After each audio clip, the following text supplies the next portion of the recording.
जंगशाही में अवां खे ख़बर ॾींदा हलूं। मोहम्मद शफ़ीक़ जोखियो जी रिपोर्ट मुताबिक़ मरहूम गुलाम रब्बानी जोखियो जी 3 वरसी के मौके ते Jungshahi high school cricket ground ते रमज़ान नाइट क्रिकेट टूर्नामेंट की 21वीं मैच में बाकर शाह क्रिकेट 11 टॉस खटे पहिरियां बॉलिंग जो फ़ैसिलो कयो। शाहिद क्रिकेट 11 मुक़ररु 10 ओवरनि में मुइज़ जी 44 ऐं अली रज़ा मिर्ज़त 40 रन्सुनि की मदद से 5 विकेटुनि के नुक़सान ते 119 रन्सुनि जो टारगेट ॾिनो, जैमें बाकर शाह 11 ए जे आकिब 37, वकार जतोई 31 ऐं ख़ालिद सहतो 14 रन्सूं ठाहे ॾिनल हदफ़ 8 ओवरनि में पूरो करे मैच खचे वरितो।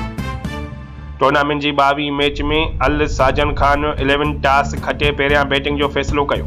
मुक़ररु 8 ओवरनि में अरसलान जोखियो जी 67 ऐं जुमन जोखियो जी 38 रन्सुनि की मदद से 123 रन्सुनि जो टारगेट ॾिनो, जैमें बाकर शाह 11 ए जे वकार जतोई शानदार बैटिंग जो मुज़ाहिरो कंदे 77 ऐं ख़ालिद सहतो 36 रन्सूं ठाहे निमाया रहा।